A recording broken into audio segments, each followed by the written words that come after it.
sait si ça démarre? En fait, je vous demandais le top, et normalement, il y a un écran et on sait quand ça démarre, c'est ça? Là, ça démarre.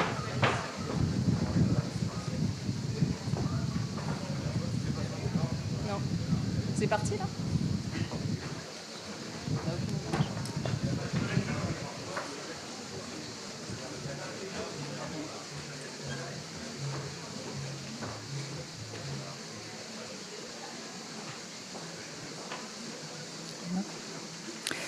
Bonjour à tous et bienvenue à cette table ronde. Good morning, everybody, and welcome to this roundtable, which is going to enable us to look at the economic situation in France and around the world with this question: recession avoided or delayed? This is a question which doesn't have the same answers depending on the geographical areas. In the Eurozone, for example, it's been in a technical recession since the beginning of the year. So to look at the situation, the prospects, and also to look at avenues for the future and for hope, which is the theme of our rencontre. This year we have 5 speakers: Valérie Baudson, General Director of CEO of Amundi, the #1 in Europe for asset management, one of the 10 largest players in the world. Mathias de Dogart, who is the member of the Guardian and a private asset management company. Jean-Louis Giraudoul, Managing Director of CEO of Lazard Frères SAS, one of the world leaders in financial consulting and asset management. Adi Di Marzio, the CEO of Bain & Company, which is a consultancy firm, one of the main world players in the sector. And then we also have the pleasure of welcoming Jörg Kukies, an economist by training and today a Secretary of State for the Federal Chancellery of Germany in charge of economic affairs. So we are very pleased to have you all with us. We're going to look at the economic situation. Before we hear from you, I'm going over to André Cartapanis, who is a member of the Cercle des Economistes, who is coordinating this session. A distinguished professor at Political Science in Aix-en-Provence. He's going to give us the keys to understand and try to ask questions about the future. Thank you very much, Anne-Laure.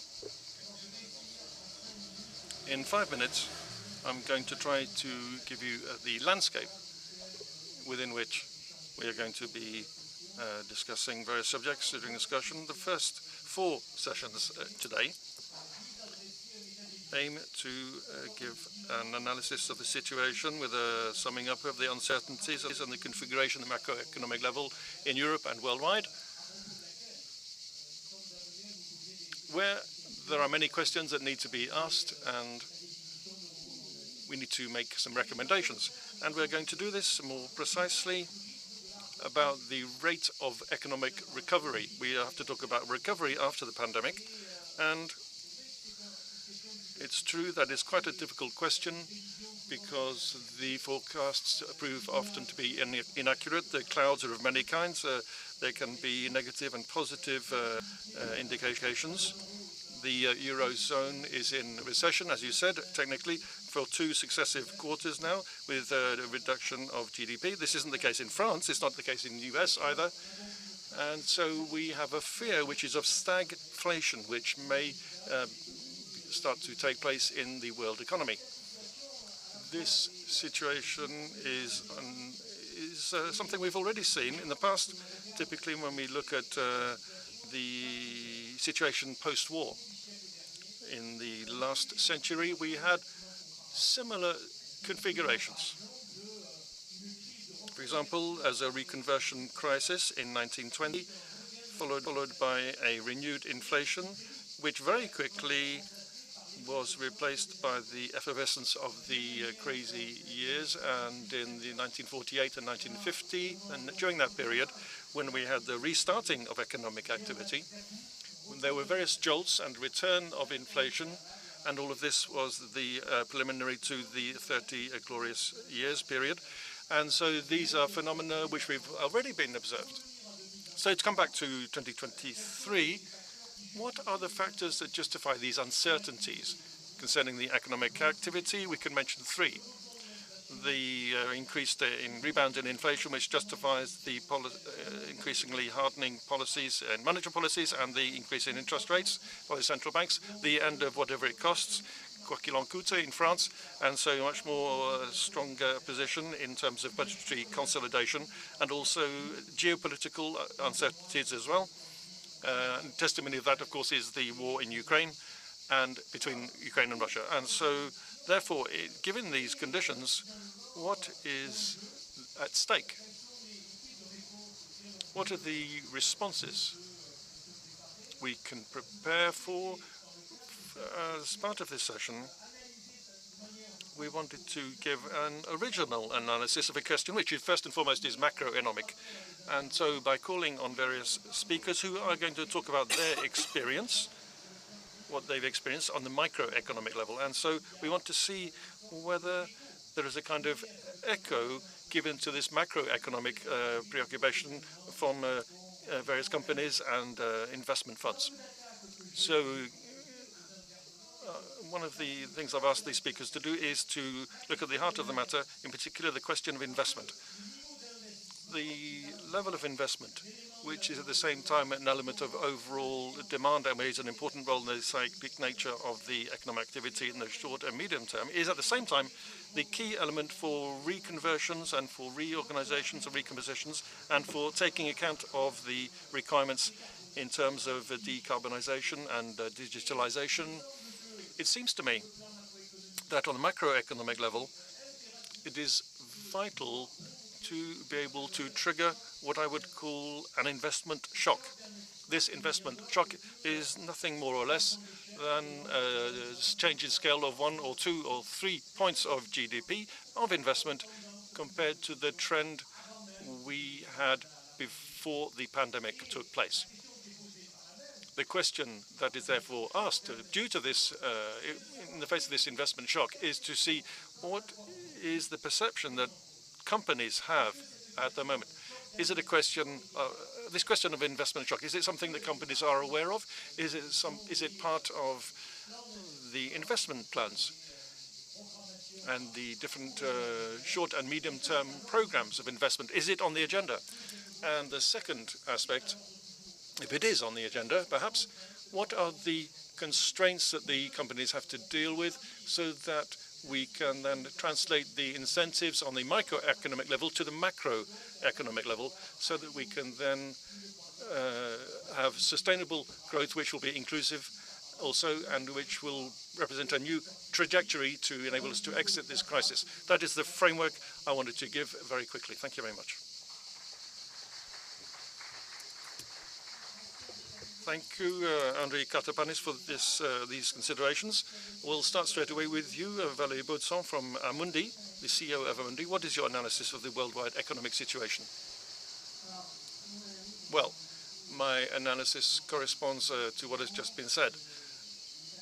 Indeed, the main factor is this very strong increase in the central bank interest rates in order to bring down inflation, get it down to 3%. And this has brought us into a cycle of deceleration of worldwide growth. What we believe is that in 2023, worldwide growth will be around 2.7%. What's important to mention, apart from the figures that we were talking about for Europe earlier, is that we imagine that the United States will also enter into a technical recession by the end of the year. Only a slight recession, nevertheless a technical recession by the end of the year. So in the end, the remainder of worldwide growth will be carried by the major emerging powers, India and China in particular. So, what are the forecasts? First of all, the inflation will come down, but we can all observe that it's still persistent. It is more persistent than had been anticipated, in particular in the services sector, and in particular when we're talking about the core inflation and the consequence of that, that very likely the central banks will maintain high interest rates right up to the end of this year. And therefore, the question we have to ask is what will be the nature of the next economic cycle? I think there are several factors to take into account. The first one, as we have already mentioned, is that we are in a period where the geopolitical tensions will remain and they will continue. they will probably be centered around questions of a battle for raw materials required for our new energy systems and our new technological systems, which will change the relations, geopolitical relations around the world. This makes it difficult to see into the future very clearly. However, I can see two positive elements which will have an impact, probably not in the short term, but more will have a positive impact, no doubt. The first, of course, is the subject of the fourth technological revolution that we're in at the moment. Nobody's capable of saying today what will be the productivity gains we're going to be able to achieve, but certainly there will be productivity gains in the area of services, and that is potentially good news for the future. The second, as you mentioned, is the subject of this transition that is taking place, where more and more governments and companies are entering into this transition. And it is this transition, of course, that will generate greater investment and, I hope, sustainable economic growth after that. In the very short term, on the subject of investment, because that is our business, of course, as the largest European asset manager, we have a very prudent position, of course, on the markets, in particular in the terms of the shares and allocations, because we believe that the valuation of the shares today are too high, looking at things objectively. And so we only invest in companies that are highly resistant to inflation, so consumer goods and the basic commodities, and there's some emerging values as well, which are not overvalued in the area of bonds and the financing of companies. We have most of our investments are in companies with a high level of credit, and also the government bonds, which have a high yield, of course. So that's my vision of the economic situation today. Thank you, Valérie Baudson. I'm going to turn to you now, Matthias Weergaard. Matthias Weergaard, do you also believe that the energy transition is important and will play a role in growth? Yes, absolutely. Just to come back to what André Kartapanis said, it is interesting when we look at the parallel with the post-war period. In the parallel there, we believe that there is an economy that has to be rebuilt after COVID and after the war in Ukraine. So we can see that the economy has grown thanks to the de-globalization over the last 20 years and the calling into question of this globalization. Our companies today, and I'm talking about our companies, the ones that we invest in, and where we want to encourage investment in these companies to have growth. These companies are dealing with less growth and higher inflation, and what worries them the most is the volatility of the financial markets. We can see today that it now is the end of money being a commodity like another. Money is becoming rare and expensive. The markets are very volatile, and this is what worries companies the most. It's not really inflation. It's not really the growth level. It's more the fact that there's a lot of volatility. So in that context, the energy transition is not only an absolutely vital to protect our environment, but it's also a way of modernizing and changing our economy. And it is the businesses, companies that will be able to provide the best performance in the environmental field, who will also be able to create the most value. We absolutely believe in that, and this is something that more and more people are realizing. All of the company leaders are starting to now, all of the asset managers now are starting to invest in that kind of trajectory. What's very positive is there have been announcements of gigantic plans to carry out this energy transition with the anti-inflation law in the US, with 250 billion announced in Europe, 150 billion in Japan. If we do the parallel with post-war period, if we can bring that back to dollars today, the IRA is 10 times the Marshall Plan that enabled Europe to recover from after the Second World War. It's not so much a question of the amounts, it's how do we make sure that these amounts are used effectively. A lot of these sums are recycled, in fact. Whenever we have new programs, everything that is not used, which is quite gigantic amounts, is recycled. So how do we make sure, and here the companies come up against the uncertainties I mentioned, and they also have to deal with administrative barriers as well. And the fact that a lot of these programs are not suitable for their own, for them to deal with their own, for their constraints. And this is what, in my view, causes a barrier for companies, is that the complexity and the difficulty in implementing these investments. I think the second point that is essential is the acceptability by the largest possible number of people of this energy transition. We can see that in developing countries, they don't necessarily agree that they should compromise their growth, whereas they have not yet achieved our standard of living. And so we're asking them to deal with the energy transition and do that, whereas they have a hopes for stronger growth. And secondly, we can see there's also a rejection in our countries of these transitional measures by parts of society who are the yellow jackets in France, and in Trump in America. A lot of Trump voters were a lot of climate skeptics, and so they've undone a lot of what had been done previously. I think the two blockages are the calling to question what is being forecast and the difficulty in putting in place these investment programs.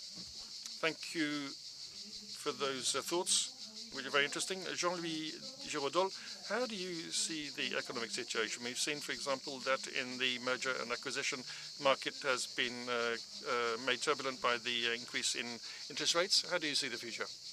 Yes, thank you. I'll answer your question in two areas. First of all, by looking at what I think are the possible short-term scenarios, and then a second period, I'll talk about some of the medium-term considerations, which are a result of our dialogue that we have with companies as part of our business.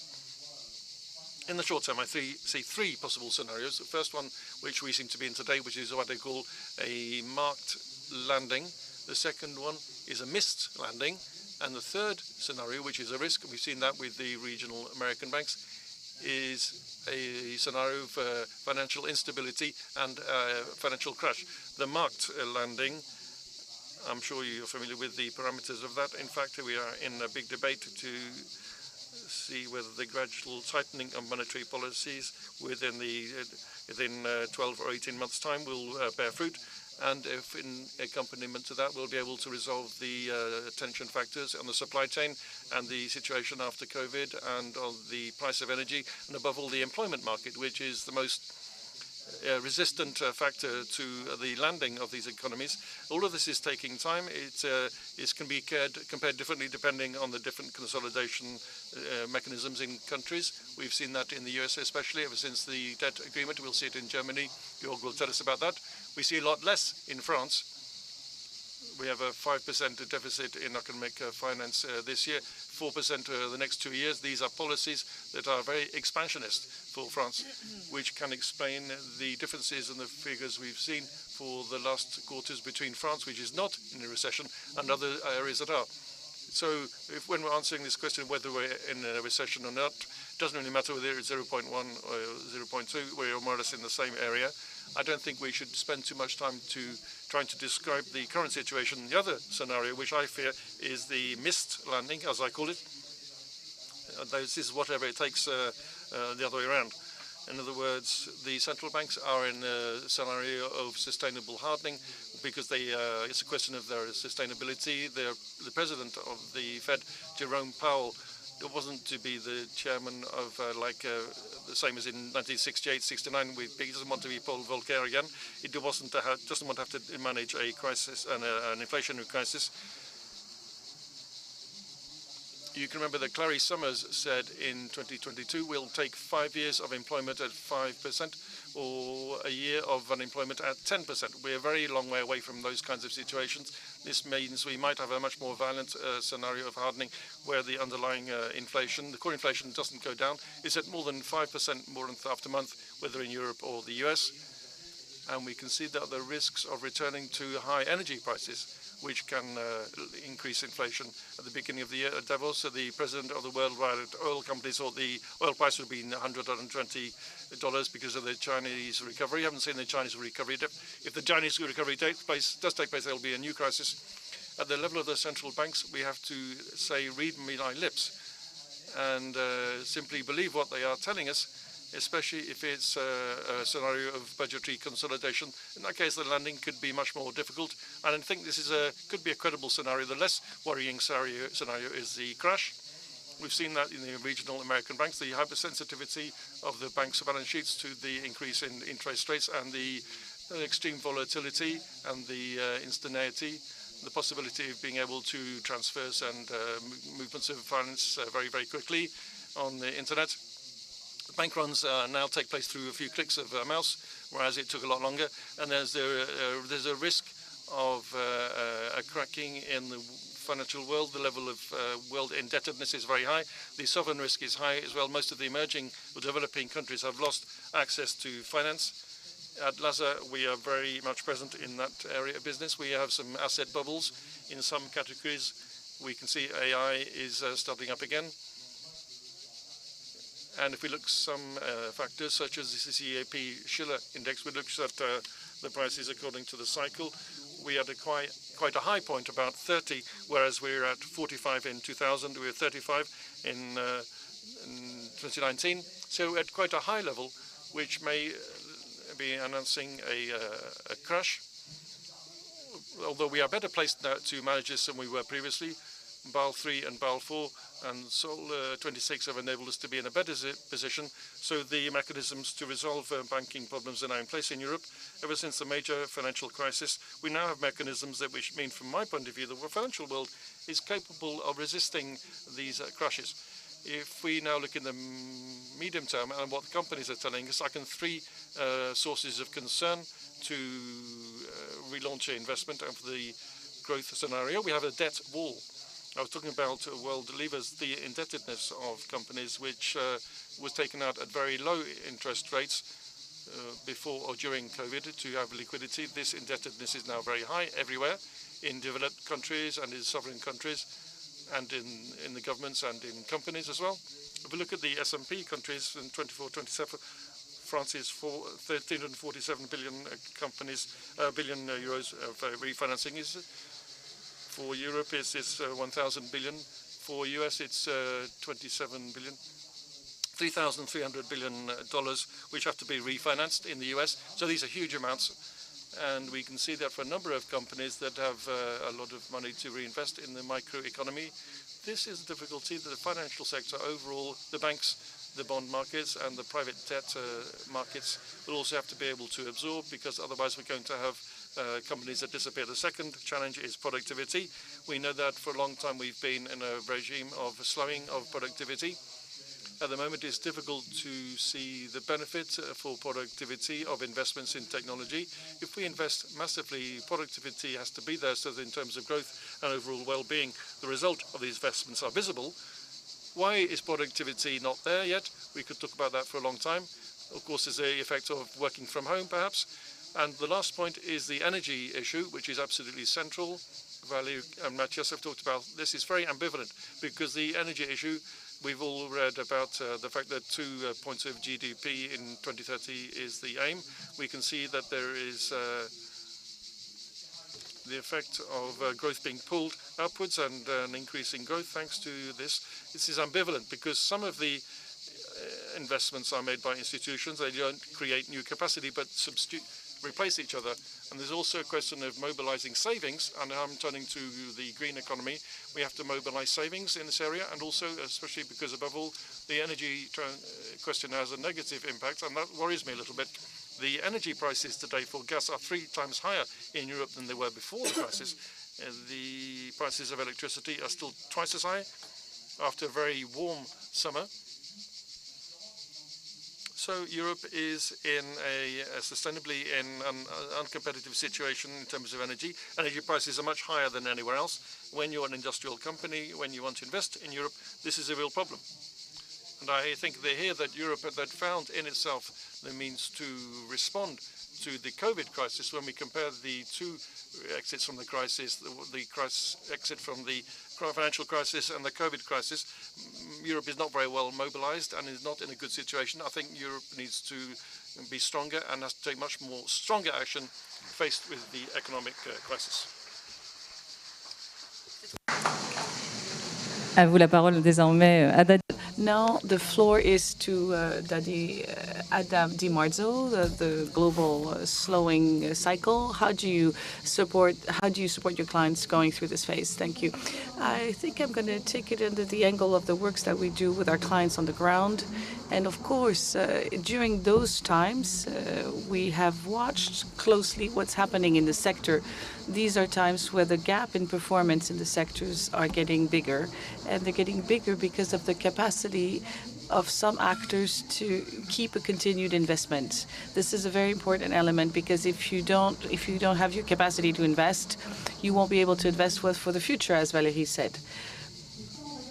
So if we look at it more closely today, our clients have been investing for a while on issues that are non-negotiable: digitalization, intelligence, artificial intelligence, digital transformation, but also the change of the work methods and processes. Of course, these investments can entail slowing down, because the credit conditions are getting harder, but it makes just the decisions more selective. And our clients are more demanding because the credit becomes more expensive. It's not necessarily creating growth. But we're remaining very optimistic, because if we look at the savings of the French people, we're 200 billion for 2023. Of course, the savings is a saving made out of precaution. It will need to be focused to support other transition programs. The European recovery plans, there's budgets that we've ever seen, 700 billion. For example, those are very, very high numbers. The question is, how do we finance them and how do we deploy them? Also, the stock-listed companies in the last few years have made very good profits. Last year, these listed companies have invested more than the year before. So we're remaining to becoming optimistic on this flow of investment. But the question remains is, how do we, if we work with clients on the ground, how do companies manage to keep investing for the future? And this is where the difference is being made. We should lose sight of the fundamentals of business, managing a business on the long term. The first one is how to manage the cash flow. Now it has a price. Second is to protect your assets. When I say protecting your assets, we have a tendency to only talk about real assets or intangible assets, but we also have the human assets, protecting the talents and the skills of our team members. Look at the tensions on the job market. Third element, continuing to work on the loyalty of the clients. This is often underestimated, but that really comes to play in the turnover of a company. To do that, you have to have capacity for investment, you have to be selective, but you also have to have an efficiency policy. What does that mean? To require efficiency even when we don't have a recession, because when this recession is going to come, you'll be ahead of your competitors. So I'll give you a few numbers. In times of uncertainties or slowing down like of today, we see that there's 50% more company that goes from the fourth quartile to the second quartile in terms of profitability, but we'll also have twice more companies that go the other way around, which means that there's a real benefit to going back to the business fundamentals. Thank you very much. Ada Di Marzo.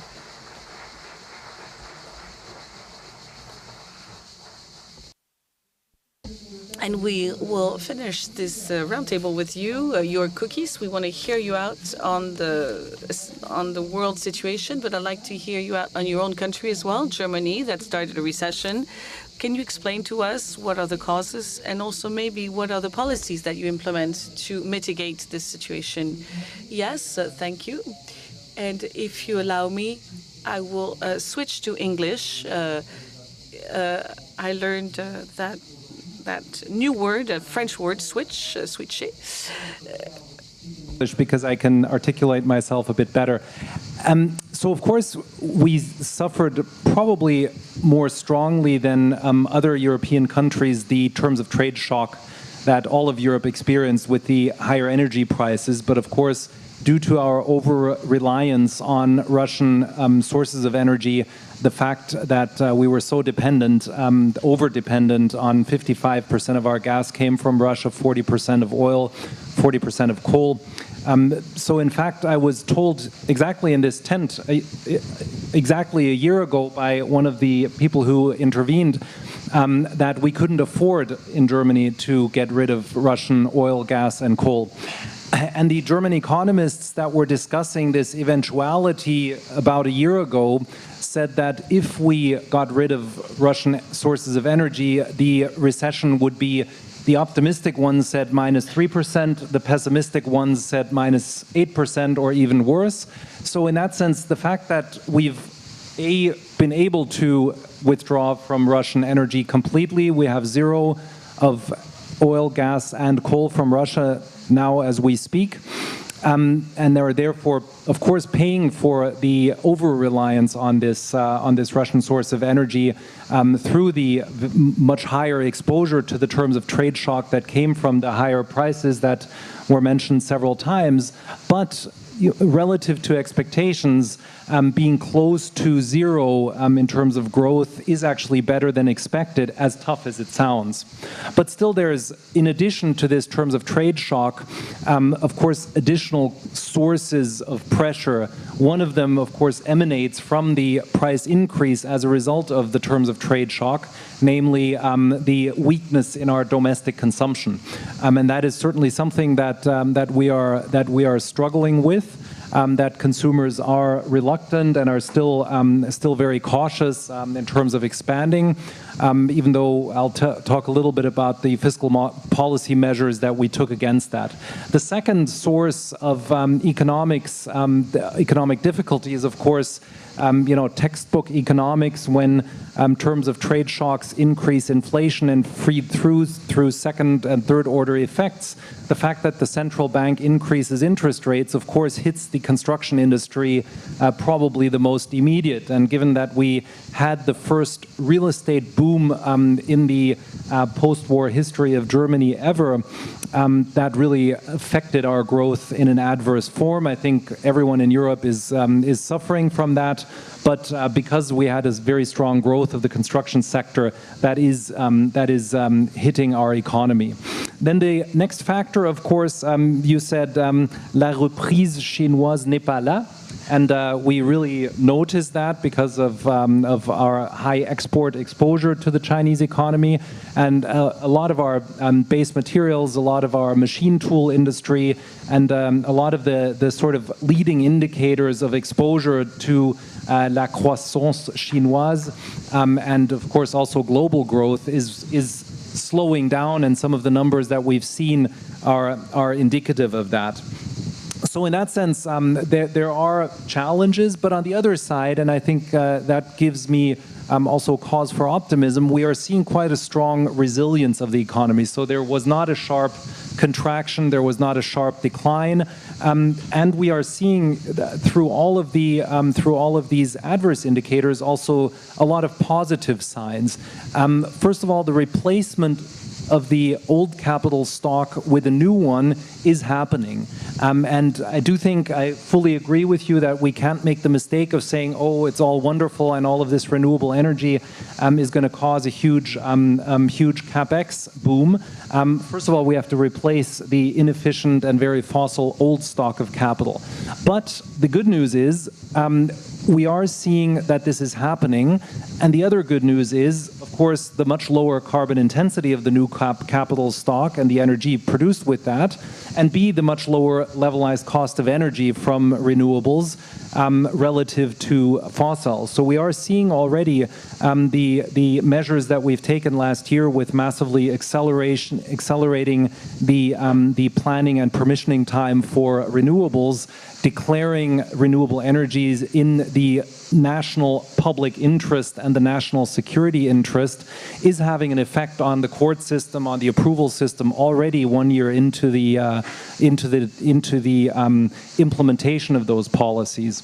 Both in the quick-to-build sectors, i.e. things where we've just accelerated existing projects, but also in the interest of global investors in the new projects. We've just had an auction for offshore wind where we are doubling in one go the capacity of our offshore wind production from currently 7 gigawatts of installed capacity to 14. And that's only a first step. The same will happen in the second half of this year. We have another 7 gigawatts coming. That'll happen in 24, that'll happen in 25, and that'll happen so long until we are at 100% renewable energy in our electricity system by 2035. So this CapEx wave is coming, and it is replacing the old stock of fossil production very quickly. And if you just think about the maths for all of the economists out there, this is probably too simple, but it's true. 1 gigawatt, so each of the 7 gigawatts that we're building now in the North Sea will produce electricity for 1.2 million households and will trigger immediate investments of 2 to 3 billion only in the construction and another 2 to 3-ish billions in the transmission grids thereafter. So this is really a very sizable investment wave that's rolling in our way. And even though that is at first replacing coal and gas, it is doing so in a very capital-intensive way. And of course, that will pose challenges because the corporate sector and the banking system that has to intermediate all of those capital expenditures will have to, A, build a lot of capacity, which is already happening with a lot of inbound investment coming in, and it will have to, of course, finance that, which is not trivial because at the moment there's not many companies who are capable of building out this wave of investment, and the financing of those, of course, will pose on the one side challenges, but of course also opportunities, because we can already see the banking system in itself will not intermediate all of those flows. So we need to be nice to Valérie and to everyone else who can provide the capital that we need for this transition. What we're also seeing is the digital transition of our economy, bringing in a lot of capex. Just within the last year, we've had 3 very large and 31 further big investment projects in the semiconductor industry. And Germany has, similarly to France, decided that in the semiconductor industry, we don't only want to play Ligue 1, we want to play Premier League. And while, in France, in Grenoble and many other regions, there's a large and vivid semiconductor industry, the same goes for Germany and Dresden. We've now decided to really go into the Champions League of semiconductor production and development. In Germany, we've attracted Intel to do a 30 billion euro plus investment, which is the biggest foreign direct investment of all times in the history of Germany. We are supporting that with very substantial public support, which is necessary given the state of the semiconductor industry in the world and what the US is doing to attract the same type of investment. But I think it shows that these investments are happening.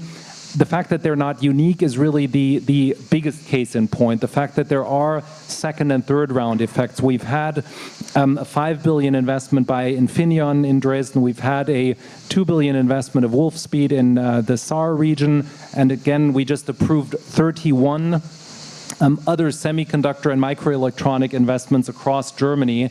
And you're really seeing the interest picking up. You're really seeing a lot of industries and a lot of startups that need fabs because they want to do less capital-intensive forms of semiconductor development and production that are piggybacking and already planning capacity out for this. So in that sense, it is for real that these investments trigger second and third round effects. In fact, we've just announced in Germany the record number in our post-war history of new foundation of companies that we've ever had in the middle of this difficult economic situation.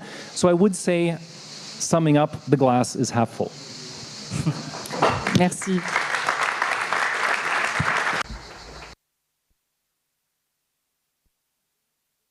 Donc, we have about 15 minutes left to wrap up the session and maybe take some questions from the room. I would like to ask one of the questions that we got on the chat. What is the impact of the no matter what, whatever it takes, and the withdrawal of the cash flow on the growth and maybe on investment cycles? So what is the impact of the whatever it takes and the withdrawal of part of the liquidities by the Fed and the ECB? I believe that the end of the whatever it takes was absolutely necessary. As somebody reminded us early on, we are today in a situation where indebtedness has never been that high. And it was, of course, imperative to put an end to that. So in the current situation, and that's what's going to be very interesting to watch, is the interaction between the budgetary policies and the fiscal policies. We'll have some states which, if we move further into the recession, will want to support their populations and to make it all sustainable and acceptable by the socially. So I think it is a blessing in disguise of the end of this whatever it takes, and we can expect some support in the coming years.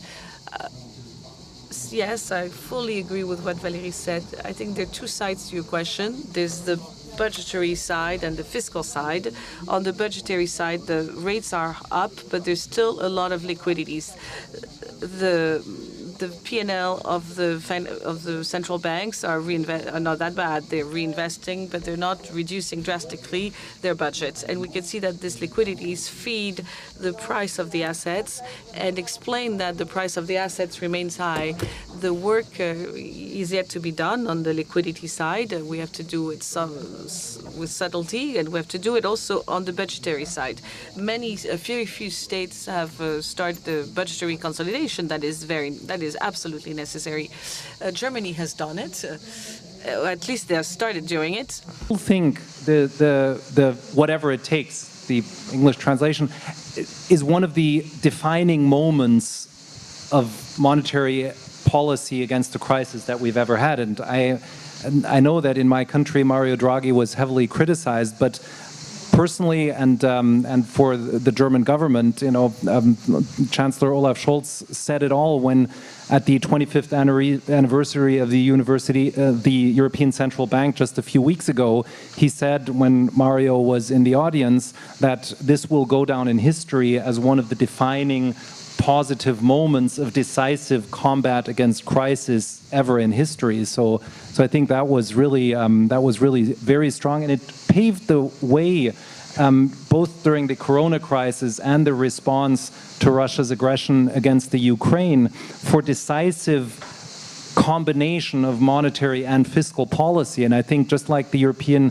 Central Bank reacted very resolutely to the Corona and the Russian crisis, fiscal policy also reacted very resolutely. And now is the time to taper down in both. I won't comment on monetary policy, but Germany just published a balanced budget because we think that now that we're going into sort of a glass half full kind of world, we have to start at least thinking about and carefully rebuilding the fiscal capacity that we might need in the next crisis, which inevitably will come one way or the other eventually.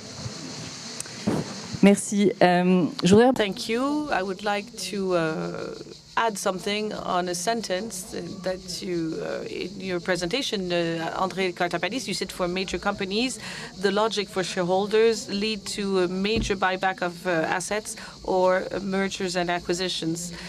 Does anybody want to react to that?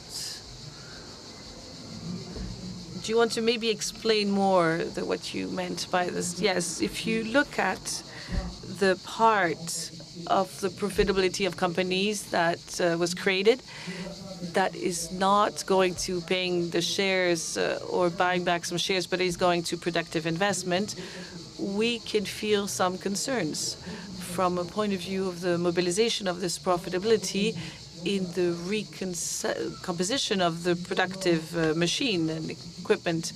Of course, it is logic. It is a logic for the shareholders. It is a logic that we have followed for a number of decades, but I don't feel that it plays today the role that we're expecting from a point of view of the part that the companies have to play in the reconfiguration of the productive system. That's how I can rephrase my comment. But I would like to ask the question to the panel. I follow, Mathias Begard, I follow your opinion. The buyback of shares is a way to say that there's no investments. Why companies make these type of decisions, first of all, is because they're uncertain about the future. And we have the same thing of the amount of subsidies that is not being used. It's a difficulty to invest. That's what it shows. If companies cannot invest, they should rather give back the money to shareholders so they can invest them in sectors that are more profitable, more successful at the moment. So when a company does some buyback of actions, it shows difficulty to invest and look at the future. So Ada, what do you want to have to say about this? We have a lack of productivity, and at some point, we have to reinvest. If you look at the latest progress in terms of artificial intelligence, and particularly regenerative artificial intelligence, we see some impacts that are huge. If we look at more closely, we are we're on the ground, and we look they work on the ground by using the artificial intelligence because they get some information more quickly. And what can be brought in terms of answers as advice, you can mobilize the stakeholders, because it will be a way to mobilize the client to be more committed and to create productivity, because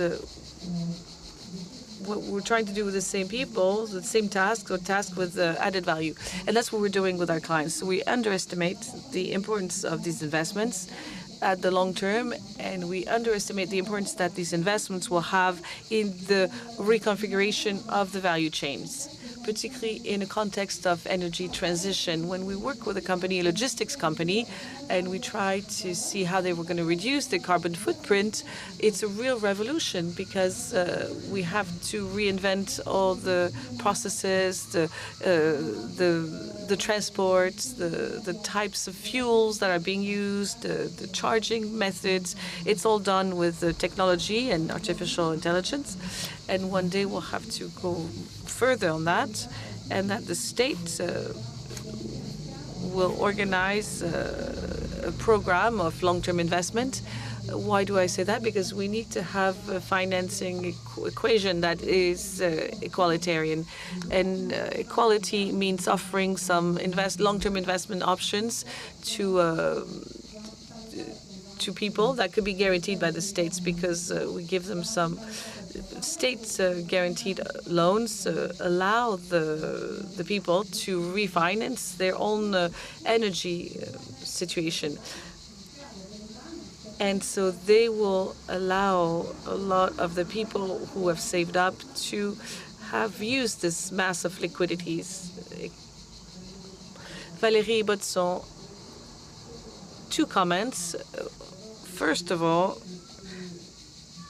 the topic of the chronicle underinvestment for the last 2 decades is the relationship of time with over time with their shareholders, of company with their shareholders. This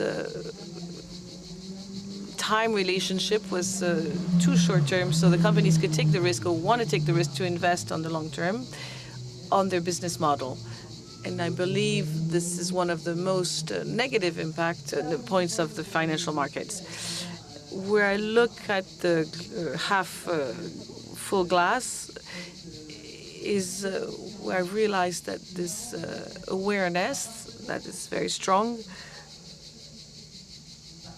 except for maybe a part of the US, but in Europe, very strong in Europe and in Asia,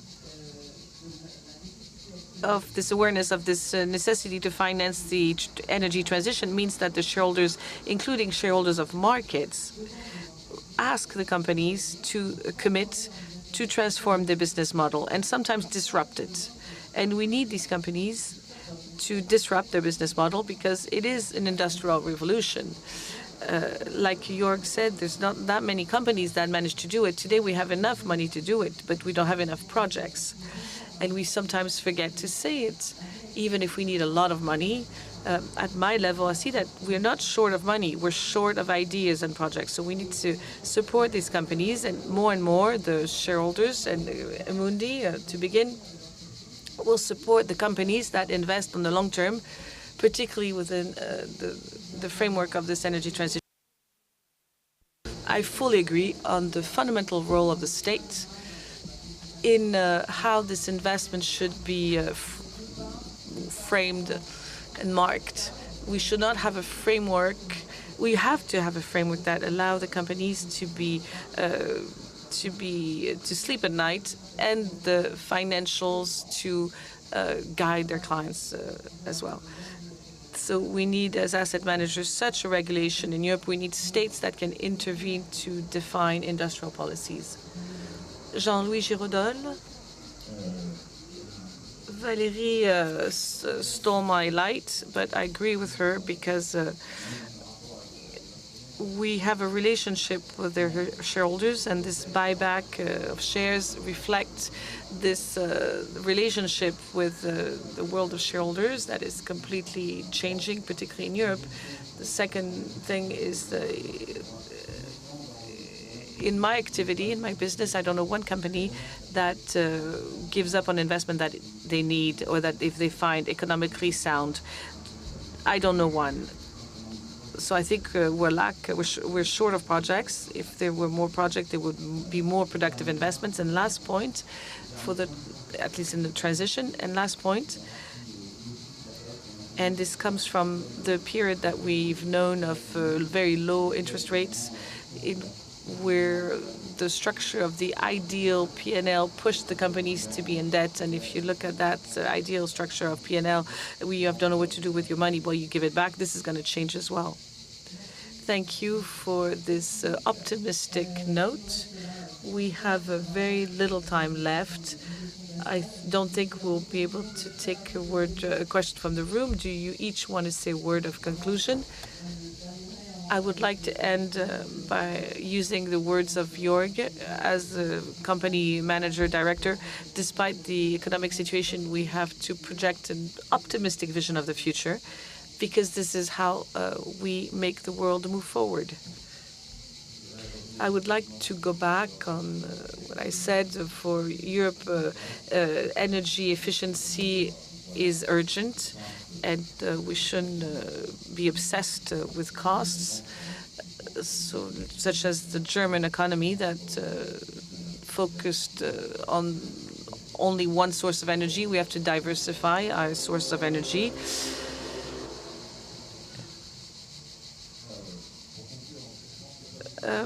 If we look at this fine-tuning from a macroeconomic point of view, and we have to go into an area, a zone of risk, we're going to have to manage very well the budgetary and the fiscal policies, and the level of worldwide indebtedness. We're looking at something that we cannot even imagine, that is a complete transformation, like the Industrial Revolution, but they're going to do in the short time span that we did for the 30th glorious years. It entails an economic transformation of companies. The companies are already mobilized on the energy transition. It has become a real goal, pushed by the shareholders, of course, but the states as well will have to jointly, at the European level, get mobilized to create a framework. For both of you, we're at the end of this roundtable. 2 points. These are times where we have to be bold, and we're short of projects, and being short of projects means that we need managers that can think of out of the box. That's our point of view today. We have to increase this capacity to be bold and to take risks. To include one thought that hasn't been discussed yet, and given that there's so much sources of capital sitting on this podium here, what is the possibility for changing international trade flows from this energy transition? One of the continents that has the best predisposition to benefit from the revolution of renewable energy is Africa, and the business models that should be built to both allow Africa to benefit from this access to wind and solar energy, but also to improve its global trade position by exporting in form of hydrogen, potentially in form of electricity. A lot of this economic potential, I think, has been so far underutilized. And while we're seeing business models in the Middle East being very well funded because the cost and the spread of financing is low, Africa hasn't yet benefited from this. And I think one of the big challenges that we face, but also one of the big opportunities that we have, is for business models to evolve that both generate and distribute the power within Africa, but also generate new sources of revenue and economic potential through exports. Merci beaucoup, merci à tous. Thank you very much. Thank you to all the speakers for your fascinating presentations and discussions. Have a good afternoon.